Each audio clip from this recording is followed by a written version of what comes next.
Hello, and welcome to Pak Network, a podcast brought to you by the American Pakistan Foundation, where we spotlight the stories of trailblazing Pakistani Americans and how they shape our world.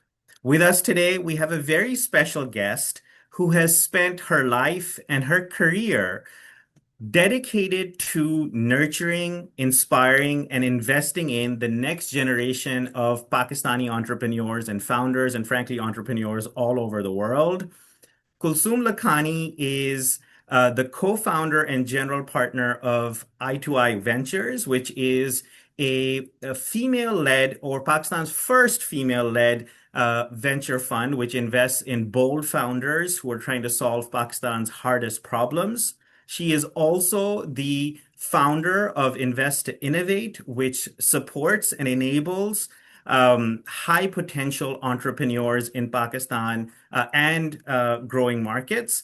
She is somebody who lives her life with purpose, with dedication, and is the example of what it's like to open the door for people behind her, particularly when it comes to women. So, Kulsum Lakhani, we are extremely delighted and thrilled to have you on board for our podcast today. And thank you so much for making time for us. No, thanks so much for having me. Absolutely. And to quickly introduce myself, I'm Bilal Lakhani. I'm the host of this podcast. I'm a journalist and a communications professional, and also the host of my own podcast called Pehchan Extraordinary Pakistani American Stories. We are both Lakhanis, but there's no relationship here, although I kind of wish there was because Kulsum is such an inspiring force of nature. But with that said, I'm going to move to our first question, which is Kulsum, for listeners who are just getting to know you, can you tell us about your early life and early experiences, where you grew up, and how that shaped who you became today and what you focus on today? Sure. So I have my upbringing is very much like for those who's listening who know what a third culture kid is, I'm very much a third culture kid, which is basically that I didn't really grow up in any one place or in any one environment. So I was born in Dubai. My mom is from Bangladesh. My dad is from Pakistan. Born in the 80s, which is so soon after 1971. So really have never met anyone that besides my siblings that are that combination so soon after the war. And so I think kind of growing up straddling different identities, different worlds is something that's very much been a whole, very much punctuated my whole upbringing. So lived in Dhaka for when I was in elementary school, but also always went to American international schools, hence the accent. Mhm. Moved to Islamabad, Pakistan when I was 11 and did my middle and high school there. Graduated and moved to the US for university and then graduate school. And, I'm really, I credit my parents with a lot because I think my parents really inculcated this concept of like curiosity, asking questions, debating things. My dad is a serial entrepreneur. I mean, Bilal, we're both Lakhanis and we're not related, but most Mhm. Lakhanis come from business families. And so I Mhm. grew up very much surrounded by people in business, but I didn't necessarily see myself going down that path. So, Mhm. I think kind of being this like fish out of water third culture kid of like being in this American school environment in the countries that I grew up in, what that I was from, but didn't really feel like I kind of belonged anywhere. Moved to the US, had this American accent, but didn't really feel very American either, to be Mhm. honest with you. And actually my first experience at an American university, I went to the University of Virginia, which is a very American university. Mhm. And so I'd only ever seen that in movies, right? Of like fraternity Mhm. parties and things like that. And I remember feeling so like, wow, this is like, I felt so out of water in so many scenarios. And I think with third culture kids, you always kind of, the thing about us that there's been, studies about it and books that have been written. And I actually participated in a documentary about it. But Really? um, it's this concept of like you don't really belong anywhere. So you kind of Mhm. learn how to navigate and belong in places or find ways to belong. Um, Mhm. even when you come across as foreign in a lot of spaces. And so even though I had lived in all, the countries that I was from, like I learned to pick what were the things that I wanted to demonstrate as like Mhm. what I was patriotic about. So being Bangladeshi, like for me, that was like language because that's, Bangladesh is the Mhm. first country in the world that was born out of a language movement. It's Mhm. very important in my mom's family. Mhm. In my with my dad in Pakistan. Pakistan really became this thing that I studied in college. Like I Hmm. studied the politics. It's where I spent my most formative years. I went to graduate school for foreign policy. I actually studied conflict resolution, Oh, wow. which is interesting given my identities too, because I Hmm. have these warring, literal Hmm. and figurative warring identities. And I thought that's what I was going to go into. And I started my career in that. But then I quickly, discovered as, I'm sure you were too, as like, an international student on a visa. I was like stuck in Hmm. the job that I was in, but I wasn't really happy with that. And so, in a very early creator way, like obviously now we have this creator economy that's happening, but Hmm. this was, way back during the Iraq War, totally aging Hmm. myself. I started a blog about Pakistan in, 2008, I think, called Hmm. Chup or Changing Up Pakistan. And it ended up being this way for me to be able to talk about what was happening in Pakistan, use my background as an analyst to like talk about the news, but in ways that people could understand, but also write about the artists and filmmakers and change makers and all these amazing young people doing great things. And this was early days of, there was so much happening, but no one was reading about it or talking about it. And so that ended up getting a lot of traction while I was working a full-time job. And then it led to me actually starting to work in the venture philanthropy space, running, kind of building that part of our family office when my parents moved to the US.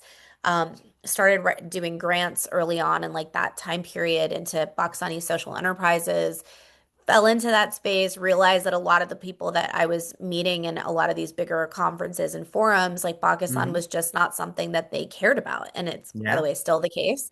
Hmm. And it really felt like such an injustice to me. And this was kind of a running theme throughout my life is that every time I feel like something isn't being solved, I typically solve it Hmm. myself, just because I was like, if I just wait around for someone to save us, nothing's Yeah. going to happen. That is the So entrepreneurial that's mindset. But yes, that is keep the going. entrepreneurial Hmm. mindset, and it is something that I think was just kind of absorbed through osmosis and how I was raised. And so I ended up starting Invest to Innovate in 2011 because I really wanted to support and unleash the potential of entrepreneurs in the places that people weren't talking about, right? And obviously, I Hmm. started in Pakistan because that's what I cared about the most. Hmm. But that has extended, that work with Invest to Innovate extended to other markets in Southeast Asia, Middle East. I remember going to working in Singapore. I met these incubators and accelerators across the region, and someone Hmm. sitting in Fiji was facing the same problems that we did in Pakistan of working with Hmm. angel investors and realizing Hmm. that so much of our work was so transferable across Hmm. borders. And, all that to say is that I was working with all these entrepreneurs. I wasn't investing in them. I didn't have what I thought was the traditional background to Hmm. becoming an investor, but then a lot of people kept saying that it was something that I Hmm. should think about.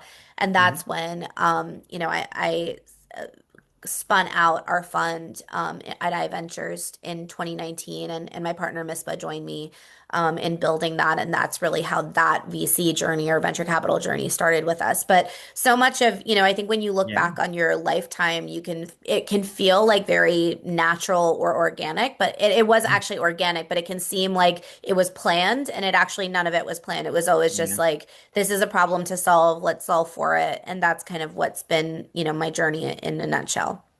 That's fascinating how, and Steve Jobs also says this, like the dots connect looking back, like not when Yeah. you're doing them. And so it was not a linear journey, but now that you look back at it, all of it makes sense. But one of the most remarkable things that you did in your journey is start Pakistan's first female-led, venture capital fund. And I want you to talk a little bit about that in terms of whether it was challenging and what the challenges were, or whether it was actually a white space and actually an opportunity that enabled, and fueled your success, being a female-led venture capital fund in Pakistan. Tell us what that journey was like, what that decision making even was like. Were you guys scared to do it, or were you guys sort of leaning in? Tell us a little bit about that. It's interesting when people say, like, was it your decision to launch a female-led venture capital fund? We just wanted to launch a venture capital fund. We just happened to be women, right? And so Hmm. I think, like, people like to tokenize things, and Yeah. I think that's fine, and whatever, Mhm. however people want to use it Yeah. to play to whatever audience. But at the end of the Hmm. day, like, we saw an opportunity. Yeah. When I was exploring building a fund, I knew that I had been a solo founder with Invest to Innovate. I Hmm. knew I couldn't do that with a VC fund because, Hmm. as much as my background has not been linear to this, I needed Hmm. someone with a little bit more of like kind of that foundational Mm-hmm. background in finance and investment, and that's what my partner Mm-hmm. Misbah brought to the table. Mm-hmm. So it just happened to be that the person that I trusted the most that I wanted to do this with is a woman. So we are a female-led Mm-hmm. VC fund, and the majority of our IC committee is women. But we invest in both men and women. Mm-hmm. 30% of our portfolio is female co-founded and founded. But to your point about like what were the obstacles about being women, there were Mm-hmm. tons, right? And I Mm-hmm. think like, the number one thing was that number one was like also self-induced. I mean, I think that I had a lot of imposter syndrome Mm-hmm. because I didn't even put myself in the arena because at first because I had been, building invest to innovate and I was like, this is what I know how to do, right? This is what I Mm-hmm. feel comfortable with. I had been doing it for 8 years at that point. Mm-hmm. I had, traveled and done that in multiple other markets. Mm-hmm. And this was kind of that next thing where I was like, I don't have what I thought was the Mm-hmm. traditional background. And I think one of the Mm-hmm. best pieces of advice that I got was like, maybe actually what is your superpower is what makes you different and Mm-hmm. why you're not traditional and why you're not Mm-hmm. like that. And my partner Misbah also has a nonlinear path to becoming a VC, but it's a little bit more linear than mine. Like she has an MBA, like she worked at Citibank. She was one of Acumen's first employees when they started building in Pakistan. So has had that experience. And I think Mm-hmm. we were a really great marriage of like two people that brought different skill sets to the table. But I think, I started first with that imposter syndrome, but that was also reinforced by other people, pretty much men, saying, who is she and why does she think she can do this? Because Mm-hmm. I didn't have that background. And it also came up a lot in conversations when we were fundraising, right? Because we were Mm-hmm. raising as much as entrepreneurs raise, we were fundraising our first fund. Mm-hmm. And so many people that just doubted our abilities that didn't doubt my male counterparts, even though we Mm-hmm. all were kind of starting from the same place. Like a lot of Mm-hmm. us didn't had never been VCs yet in the market. Yeah. And so I think the opportunity in Pakistan is huge. I think it's actually bigger now than it was even when we started investing in 2019. But the challenges are so immense, right? So number one is any VC in the market, there's so many question marks about exits and liquidity and like how are you going to get your money out and all of that. And then the secondary thing is like why do you think that you're going to be the one to do it? And there's this automatic, even if it's unconscious, sometimes it's very conscious bias about whether two women are going to be the ones that are going to be Mm-hmm. able to do it. And I think I think the jury's still out for everyone. We're all Mm-hmm. we're all figuring out what that looks like right now. But I think now having been an investor for I guess 7 years now, um, I really feel confident in my ability to know what I don't know, and then also what I think makes me different as an investor that I think is my superpower that I bring to the table. That's fascinating on so many different levels, including, and it goes, with the path of you not having a non-linear journey, which is you didn't set out to be the first female-led sort of fund, but that's sort of what you became, and then how you traversed that journey, both like internally from an imposter syndrome standpoint, but also external challenges that came your way. I guess another way to think about your journey is you were actually one of the pioneers of helping build Pakistan's startup ecosystem and nurturing that. And so you have a very unique vantage point with which you can Mhm. see the Pakistan Yeah. startup ecosystem. So the question for you is like, what do you think is the most exciting thing about the Pakistani startup ecosystem that you've seen or that you see sort of going forward? And what has been sort of the biggest challenge that you still feel like we need to overcome as an ecosystem, sort of as we're going next? I mean, challenges are, I could spend like an hour talking about the Mm-hmm. challenges in the ecosystem. So many of them are structural. Mm-hmm. So many of them are, the strength of all, I mean, an ecosystem is like basically the health of all the different levers that make an Mm-hmm. ecosystem tick, right? From incubators and accelerators to universities to intellectual property law to like government. And I would say that we're kind of weak on every front. And so I would still say that, I think from a what needs to change and improve it, there's a lot. Mm-hmm. I think if I was saying it from an investor lens purely, what's exciting is that I think that Pakistan is ripe for disruption still, right? Even though we've Mm-hmm. had a number of companies that have come up and come through, So many of them, it's still a very much like a green field of like there is Hmm. so much opportunity to disrupt and do things. I think today, Pakistan, where we stand in terms of smartphone penetration, in terms of digital public infrastructure. So the fact that Ross, our instant payment system, has now come online. And when we saw that happen in Brazil and India, we saw their entire ecosystems take off because it becomes a lot cheaper and more frictionless to build on those rails. And so that is coming at a time where we are have a lot more smartphone penetration when right now inflation is relatively low. It's going to go up Hmm. now because of the war. But in terms of spending power, you have people that are now getting more comfortable in spending online. So you have like a lot of opportunity. The Hmm. challenge with that opportunity is that if you want to build in that space, a lot of other markets had a lot more money in order to Hmm. fund the growth of those companies, right? And I think the challenge in Pakistan and why we're seeing companies, especially now, close down and the dry up of funding that's been happening is that a lot of these types of businesses, in order to disrupt these sectors, require a lot of capital, and Pakistan just Hmm. doesn't have it. Hmm. And I think that, there's so many other challenges in the market, but if I was to say for entrepreneurs today, we lack funding on all levels. Even though there were about six VC funds that were coming up when we were coming up, Indus Valley, Zane, Surmayakar, there's so many others that I'm totally blanking on right now, but like they're all there. Yep. But a lot of us have, gone on to raise their fund too. Some of them aren't. So there isn't a lot. Oh, sorry, Fatima Gobi is a big one now. It's still Hmm. just Gobi Ventures, but Yeah. like they're all like we're all kind of in that process of also being stuck in our own raises. So there isn't a Hmm. lot of capital to deploy in the market, which means that founders are really having to build businesses in a much smaller way than they should. And then as a result of building smaller companies, they're not as attractive to outside investors. And so you kind of get into this chicken before the egg thing. So I would say, there's so many challenges, but I would say that the lack of capital is very much one of the most pressing issues right now. That's very interesting to hear. And, it takes a certain kind of grit to want to be in the arena in Pakistan, as an investor. And you've highlighted both the opportunities and the challenges. But clearly, there's something that makes you bullish, which makes you want to be in the arena, or the opportunity sort of, keeps you excited or in the arena, even with the challenges that are present.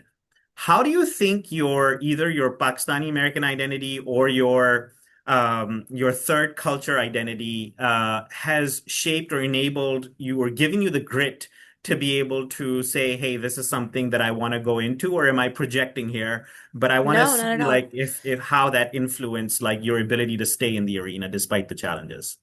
Yeah, I mean, I think I'm first of all, I'm stubborn, so maybe that's like good or bad, right? Because sometimes like you should just call it and like pull up your white flag. Um, I've been someone who's very stubborn about solving things. It is very much the entrepreneur in me. It's the entrepreneurial nature of how I was raised. I know how to navigate different environments because I've had to do that my whole life. And so Mhm. in not belonging really anywhere, I've had to learn how to like create a sense of like meeting people where they are, having a lot of empathy, but also knowing how to listen when I need to, knowing what I don't know. And so I think that background that I've had, also, my background in conflict resolution means that I'm a natural facilitator and a natural mediator, and that's what led even to my own studies of things. But Mhm. all of those types of skill sets actually have what helped me in a lot of these environments. So I always think that when things are really hard, they're actually the most juicy problem to solve. I've been burned a lot, especially in the most recent few years because of how hard it's been in Pakistan. But the reason why, when you said, like, you obviously still are excited about the opportunity, I'm excited because of the founders that I've been privileged to invest in. And while it takes grit to be an investor, it takes way more grit to be a founder. Mhm. And so I'm so inspired by that, even the ones that are no longer operational today, because I've seen how hard they went at it. And so I think that there's so much of my identity that allows me to have been able to navigate things to like know when to sit back and listen, know when to be active. And I'm not always perfect obviously at it, but I do think that those things really came into play. And I think like now being kind of a Pakistani in the US and a Pakistani American, you are a bridge between these two worlds, right? Even whether you choose to use that power or not. And I think that's the biggest thing is that so many of our investors in our first fund are Pakistani diaspora. So many have, actually a lot of them have been part of the APF network and open networks and all of Bach Launch and all of these networks, Mhm. right? So many of them have been, Pakistanis that have been really excited about what's happening there and being kind of part of both, being able to leverage that to raise funding, but also leverage their who they are and what they know. And so many of Pakistani Americans in our network have been done like ask me anythings with our companies. They've worked with our portfolio companies. Some of them invested in our companies. And so being able to be that bridge and have that identity and realize that there's power in sitting in both of those worlds is something that is definitely come into play, I think, in the last few years. That's amazing to hear, and particularly the part where it's the founders that sort of inspire you. You're inspiring them, but they're also inspiring you. So let's talk about that for a minute. How do you assess founders and get inspired by founders to say, "Hey, this is somebody that I want to work with. This is somebody that I want to invest in." What qualities, in a founder sort of attract you as a leader in the field? Yeah, I think, well, you said the word grit, right? And what is grit? So Angela Duckworth talks about this in her book, where grit is the confluence of passion and determination. It's something that you really can't teach people, right? It's like you either have it or you don't. And so you can see that in a founder's journey. You can see it in how they've operated in their life. Like, are they someone that approaches things from a place of like, I don't have all the resources to do this, but I'm still going to find a way to get this done. I think you see that across Pakistan. A lot of our portfolio are founders from Karachi, and I feel like Karachiites, and I'm sure I don't know if your family's Yes, from I am a Karachi. crowd. You're a Yeah. Lakhani, yeah, yeah. So I Yep. figured my family's from Karachi as well. It's like there's just something about that city and that culture because of nothing working. Everybody has it in Karachi, right? It's a very hustle culture. But Pakistanis generally have it in spades, right? We're a very resilient nation. We've had to be because of, thanks to like so many things that have been against us our whole lives. And so I think you can see that. I think that there is a sense of founders that, for me, the founders that I love are the ones that are deeply curious as human beings. One of our best performing companies in our portfolio is a company called Abhi, which is a financial wellness platform. Omer has grown and Ali have grown the company from not just Pakistan, but they're in Saudi Arabia and the UAE. And Omer is, by the way, fellow third culture kid. So I think that that definitely plays into his own Hmm. journey as well.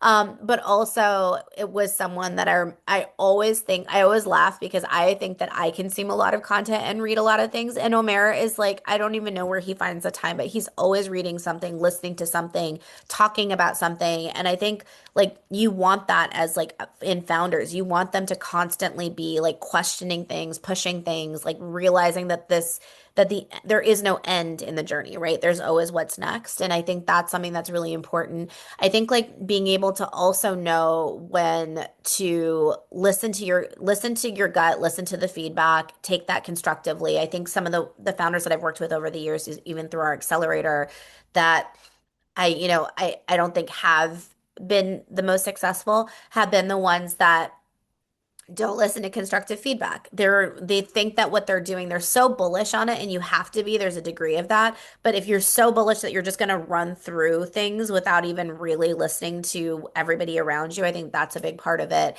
And then also being able to think big is like, those are things that are hard. I think when you are raised in a market in a country where there's constantly a ceiling put on you, whether it's like on purpose or what you're just absorbing around you, it is really hard to think big. And I think some of the best founders are the ones that have been able to still think that way despite everything.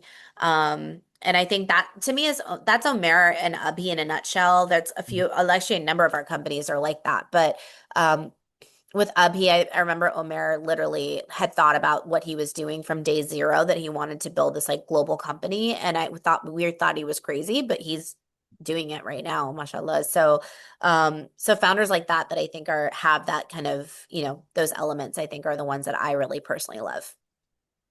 That's really fascinating to hear. And I want to talk about the think big part. I was talking to Summer Abbas, who founded Temporal Technologies recently, and he said, Yes. he reinvents himself every 6 months because And one of the things that he found the hardest from a cultural perspective was to think big because inherently we are a conservative culture. He's also a Karachiite. And he was like, it's Yeah. very hard for us to take risks, whereas in America, it's far more acceptable to take risks and it's much more, culturally Yes. navigatable. So talk to me about the thinking big part in particular. How, is that a hard skill to find in Pakistan? And do you feel like you as an American Pakistani bridge where in America thinking big is sort of, your ammo. Like, does that help you uniquely? And how do you view the thinking big capability in Pakistan? Yeah, I think like, if people don't naturally do that, you can coach people. So Hmm. having years of worked in an accelerator program, so many founders that I've worked with, and I've worked, Invest Innovate generally has worked with like over 1,500 founders. Hmm. I probably have personally worked with a couple hundred or like at this point, at some point, Hmm. right? Um, and so many people that I would meet would just not see that there is an opportunity even bigger because Hmm.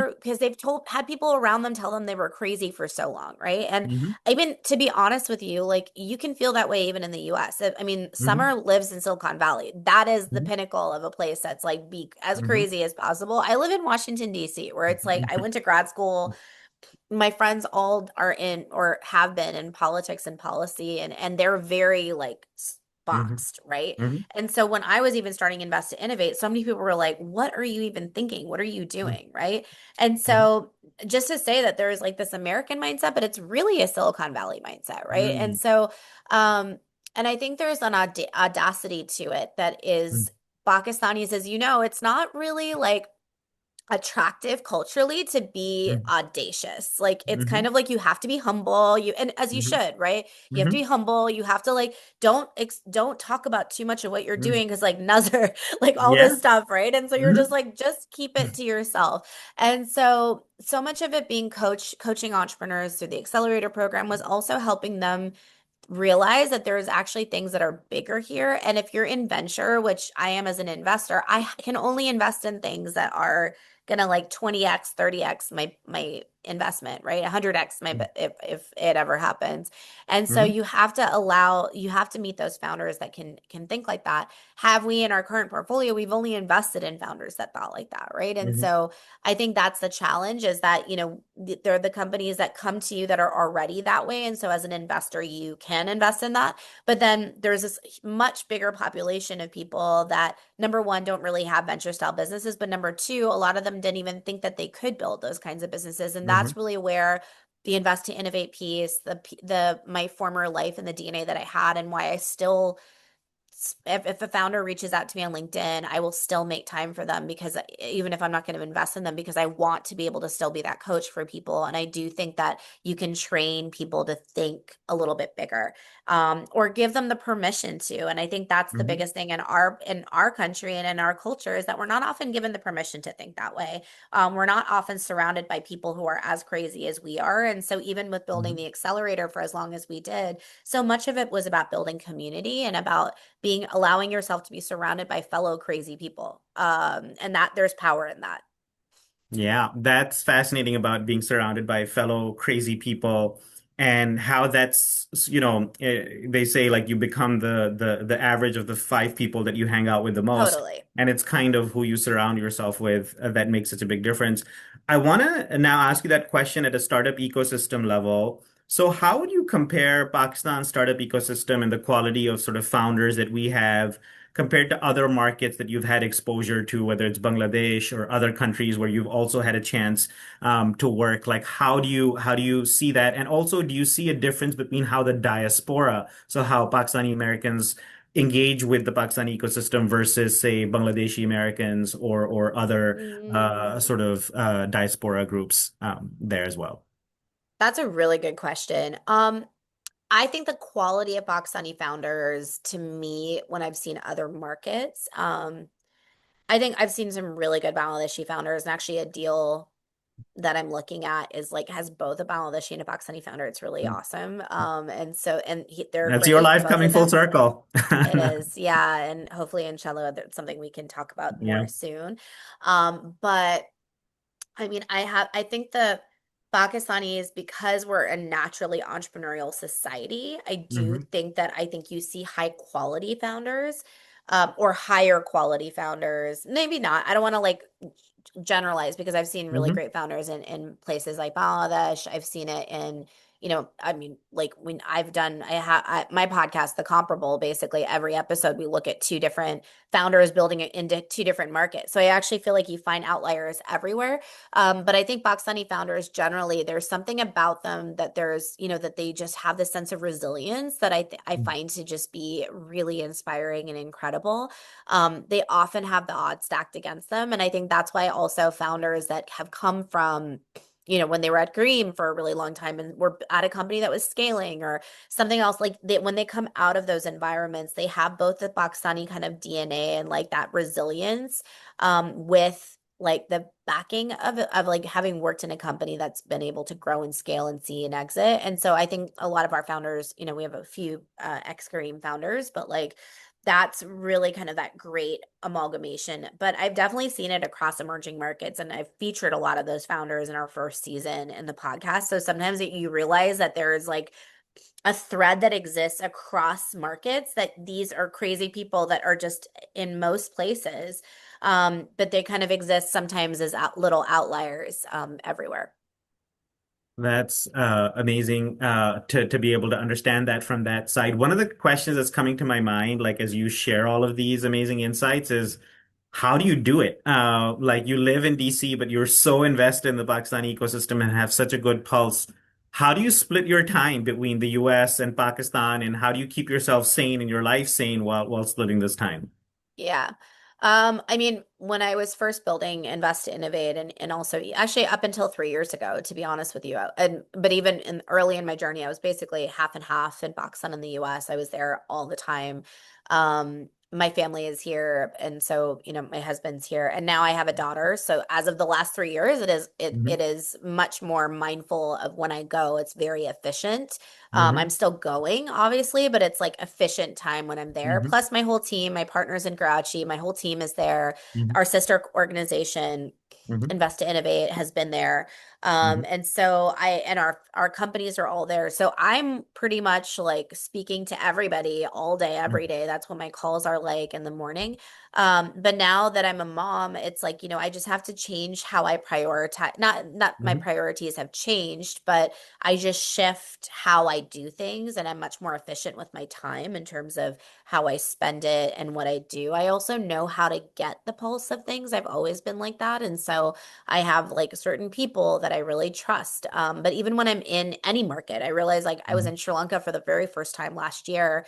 Um, I just immediately was like, who are the four people that I need to know to learn about this place, right? Hmm. And that's when I'm in when I'm working in and have done work in Bangladesh. I'm like, who are the three people that always seem to know what's going on? And so you just fish out people. You're like, okay. Hmm. So even with Pakistan, with everything happening with the war right now, like obviously, like I know I can see the impact of it because I'm an investor there, but I have certain Hmm. friends of mine that I'm like are really plugged in. Like, I don't know Hmm. if you know Azair Yunus, like who's Yes. actually Hmm. based here, right? And Hmm. Uzair is uh I just think he's like one of the smartest people Hmm. generally, and then also Hmm. on Pakistan. So I'll always just Yeah. message Uzair. I'm like, tell me what's going on the macro side that I might not be Hmm. seeing, kind of being very micro.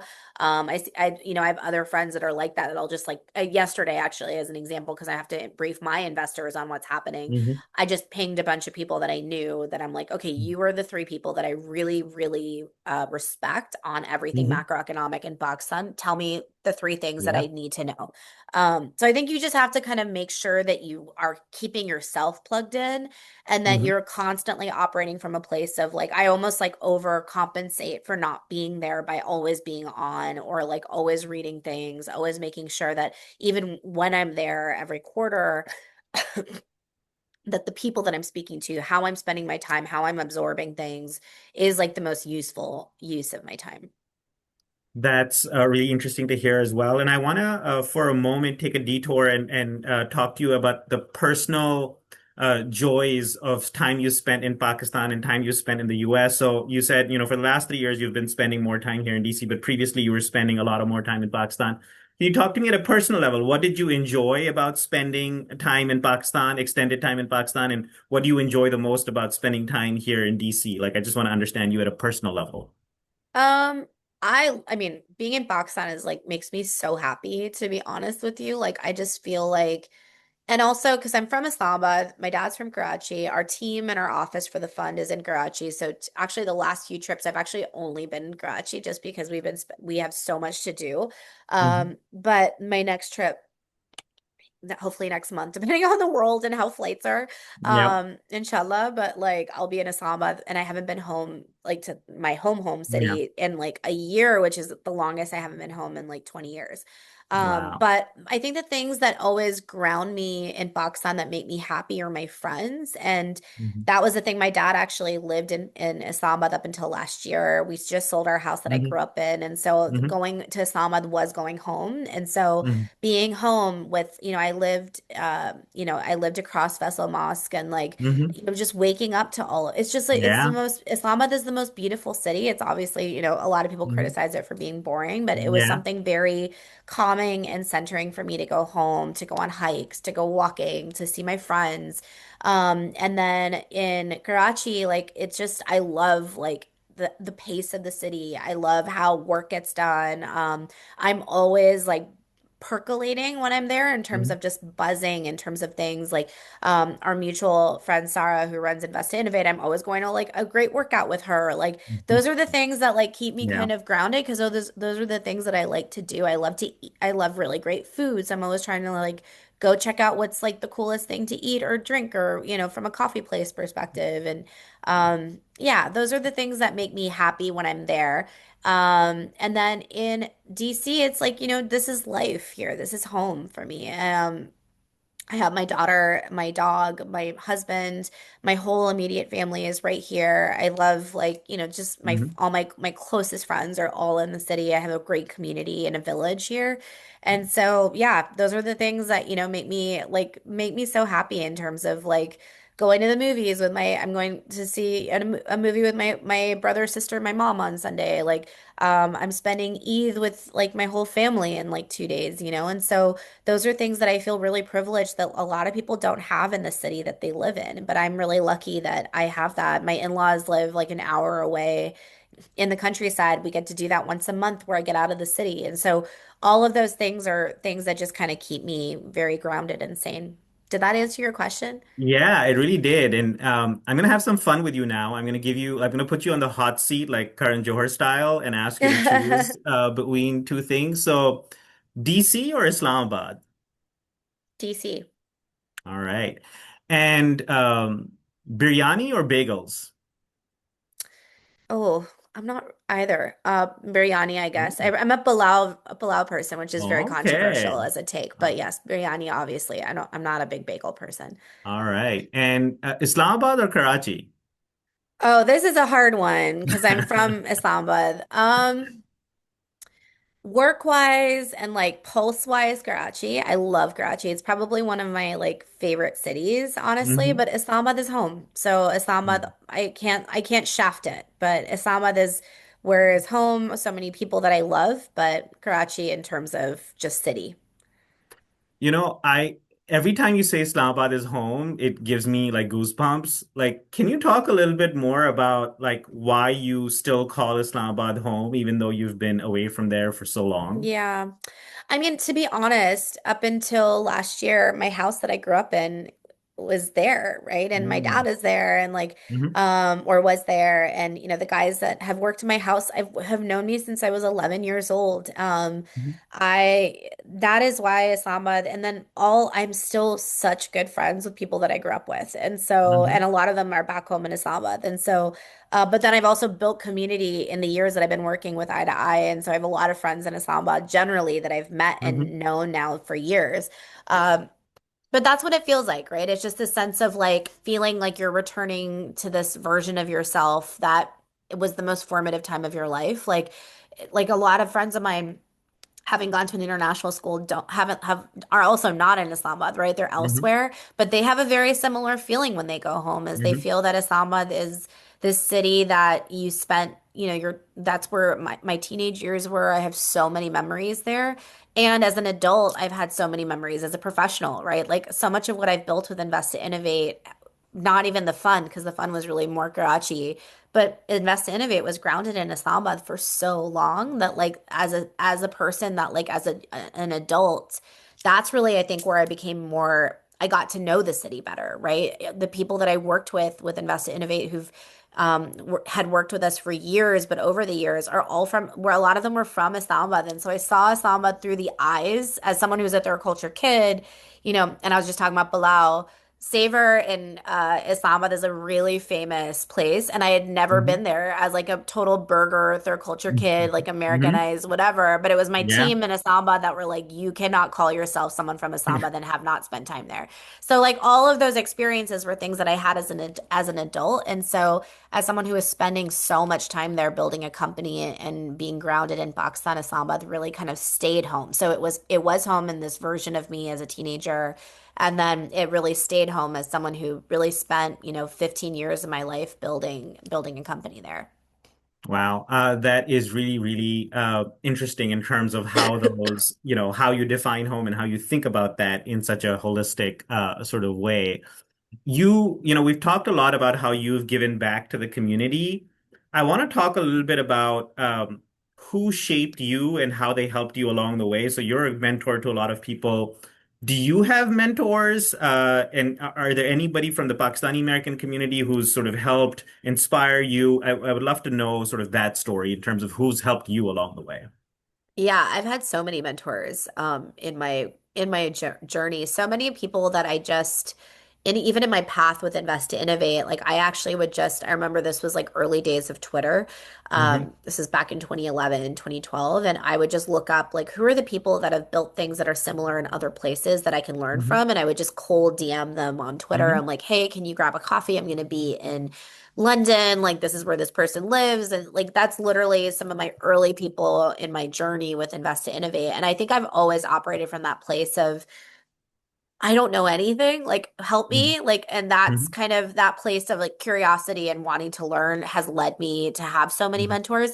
In terms of I think one of the most like important mentors that I've had is actually a white American man, Chris Hmm. Schroeder, who is very known in emerging markets, written a book about it. Like he lives in DC, Hmm. and really just came from a place like he just really invested in me in terms of, Hmm. he bet on me. He like, would always introduce me to people. He continues today. Like actually just the other day Hmm. he messaged me because he saw an update that I had. He's like, let's catch up. What's going on? Hmm. In the Pakistani American community, there are so many of my current investors in our fund are people that have been mentors in my journey. Shajaqeen is Hmm. one of them, one of the Hmm. co-founders of TRG. He met me 15 years ago when I first started Invest to Innovate. I Hmm. remember meeting him at like early open conference in Hmm. Karachi. And I remember or no, I met him in Silicon Valley, open Silicon Hmm. Valley. Yeah. And I remember I was like, oh, so excited about what I was building with Invest to Innovate. Like, let me tell you about Hmm. what I'm building. So Hmm. confident. And then he gave me such harsh feedback that I remember I was like, don't cry, don't cry. And I was like, didn't, but I was really like, oh my gosh, that was really harsh. And then I thought about it and I came back to him and I came back to him a year later and I was like, he didn't even remember he had said any of this to me, by the way. Yeah. But I was like, I just want you to know that like everything Mhm. that you said, I took it. I like, this is what I put in. And he's like, I gave Wow. you harsh feedback. I'm like, yeah. And he's actually one of my investors today. He's still someone that, I just saw him in San Francisco a couple weeks ago. Bilal Zaberi is another person who's Hmm. amazing. Former general partner at Lux, now building Red Hmm. Glass Ventures, now as building a fund. He's someone Hmm. that I go to. Mamoon Hamid has been Hmm. like a big part of our journey in terms of taking a bet on us with Kleiner, but also like, has been so super helpful. Yusuf Khan, former partner at Ridge, now building Hmm. Clario. So many people that I've like literally just been like, hey, like I'm building this, like help me Hmm. think through this. And then in terms of right now, I'm part of this really incredible community called Kaufman, which is a Hmm. fellowship for the venture capital community. It is life-changing and transformational. And I not only have like 66 people in my class who are like fellow peer mentors who I Hmm. love. Hmm. I'm obsessed with everyone in my class, but you have to have a mentor in your journey as part, you have to identify one in your Kaufman Hmm. journey. So I'm working with this guy, Andrew Carruthers, who's one of the co-founders of Novastar Ventures. It's one of the largest and first venture capital firms in Africa. And Hmm. so he's been amazing. I met him in Sri Lanka last year, and that's how I was like, this guy is going to be part of my journey in some way. So yeah, that was a long Wow. answer, but I have a lot of people that I had to give a shout out to. No, that's amazing. Success has many parents, and so I think that that's part of where it comes from. You also, like, in your list of mentors when it came to Pakistani Americans, you were basically sharing the names of the who's who of the entrepreneurial, like Pakistani American entrepreneurial sort of diaspora. Um, And that's actually really heartwarming to hear because there's this like misperceived trope about Pakistanis that, we don't lift each other up, we pull each other down. And the fact that there's so many of you guys supporting each other from the Pakistani American community is really sort of heartwarming to hear. And I want to talk about that for a minute. Like, like, how has your journey been with other Pakistani Americans and that support? Like, how has that sort of, materialized? And B, like, how did you build and tap into that network? Because that's also like fascinating and others could potentially learn from that. Yeah, that's a good question. I think like you just when I was building Invest to Innovate, so much of was like, I was getting mentors from the network from people that I was meeting, like I was getting, connecting. And that was the bridge part with Invest to Innovate, right? I was like, I'm here, how do I connect? And so I was just going to a lot of conferences, a lot of the conferences that like Mhm, Open, TiCon. Now they're really amazing forums that like Ali is building with Bach Lodge. mhm, But back then it was kind of like, these mhm, sparse things that were happening. And mhm, so everyone would be so wonderful and then just connect me to other people. They would just be mhm, like, "Hey, you should meet this person." I'm like, "Okay, like I'll go and mhm, do this." And so I think I was just always really open. Not everyone is warm and mhm, inviting, of course. Like you don't know, mhm, diaspora is a monolith, and uh, mhm, I think we have a lot of criticisms of our diaspora that sometimes we like to pull people down and whatever. It's the same thing that mhm, happens in Pakistan. But I've had a really positive experience, a net positive experience when I think back on the last 15 years. Not only has mhm, a lot of our fun was like a lot of Pakistanis in the diaspora, like whether it's, US, UK, UAE, a lot of Pakistanis like, Mudassar Sheikha is like is an investor in our fund. And those are all people that were just like, I think I came from a place of like, hey, who do I know that can connect me to this person? And that person would connect me. Ali Fahad was, just to give him a shout out, was like a big part of mhm, that actually when we were building our fund. He was like, oh, like, you should meet this person. I'm like, okay, like, let me see if they'll want to meet. And just mhm, being mindful of their time, right? Like, mhm, I think one thing as I have as a piece mhm, of advice for people that reach out to me is like come with something, come with an mhm, agenda for me of like how I can help you. mhm, And like I always feel like I was never often asking them. I just wanted to hear what they had to say, get their feedback. But mhm, I would also keep in touch. Like I just saw Bilal. I was just in San Francisco a couple mhm, weeks ago, and Bilal is so generous with his time, by the way, for mhm, those who have had the pleasure and the privilege of knowing him. He is mhm, so busy and will take time mhm, out for you if he can, and mhm, is so thoughtful. Like he's just like, mhm, here's what, and I was just listening to mhm. my dear friend Mabaraz has the best podcast on like right now, Yes. and Mhm, he did a great 2 hour interview with Bilal, and I was mhm. going to message Bilal because I was Mhm. like, this actually feels like what it is to be mentored by below. Like you sit there and it's Wow. like a professor talking to you and Mhm. you're like, this is amazing. Mhm. And so I think like just coming from a place Yeah. of like, I don't know everything. Help me Mhm. understand. Here's what I'm trying to build. Tell me what's wrong with it. And I think if you can show like that you're also listening and also doing things that, sometimes you're not going to take everything what people say. You will have people that just generally get excited about you. And I think Yusuf Mhm. is like that, who is formerly at Ridge and now is building his own company.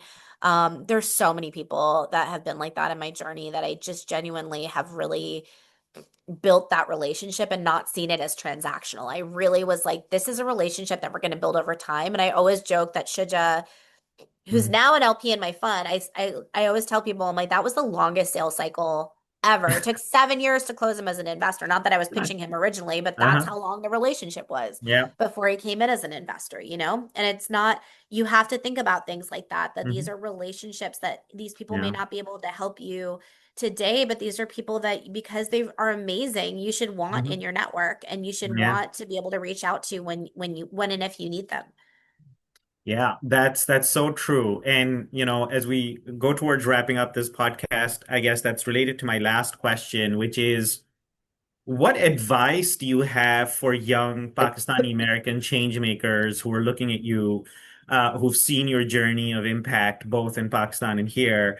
And if there's a young Pakistani American who wants to make a difference either back in Pakistan or here, what advice would you have for them? And also, as a follow-up to that question, what do you think, what are the areas of impact that our community needs, like the Pakistani American community? Like, where do you think we need people to step up and make a difference?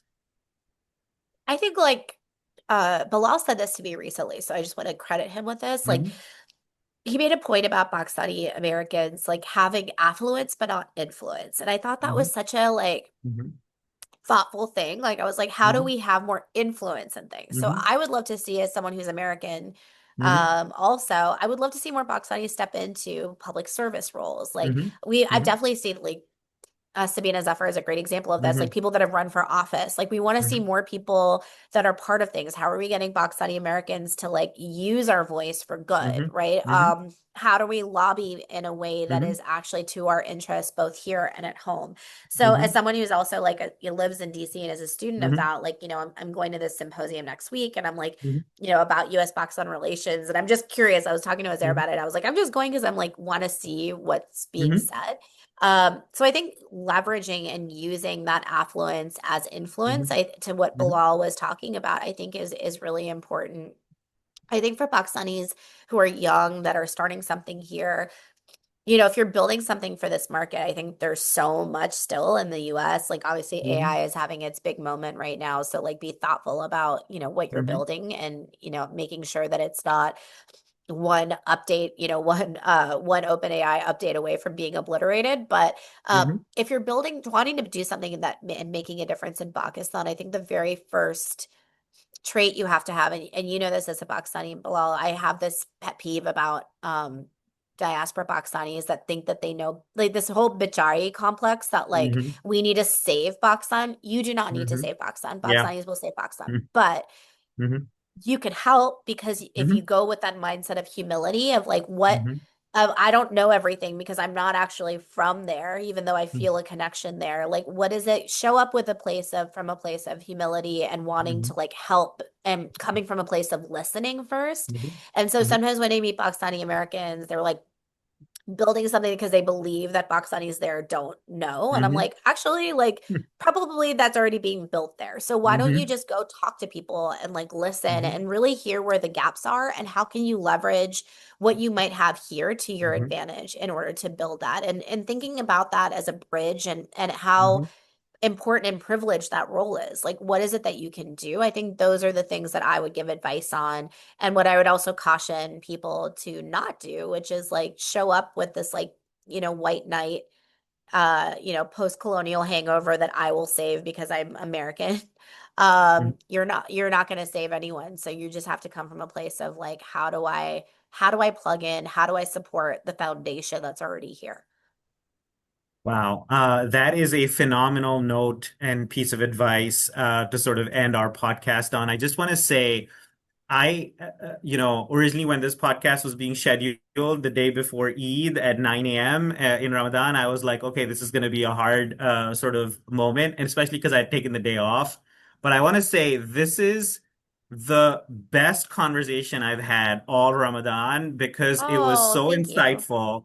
It was, the way that you talked about not just your own journey, but the fact that you credited and named so many people and Pakistani Americans who have been a part of your journey, even the Bilal Zuberi quote about, Pakistani Americans have affluence but not influence, I think that is just so powerful as a theme. And it's people like you who've blazed trails, who are converting that affluence into influence, and also the work that APF is doing, and even this podcast to try to convert our stories and to get sort of a sort of share of voice. So this has been such a heartwarming and inspiring conversation. Kulsoom, thank you so much for spending time with us today and sharing your story. No, thank you. And you asked really great questions. So thank you so much for this interview. Thank you.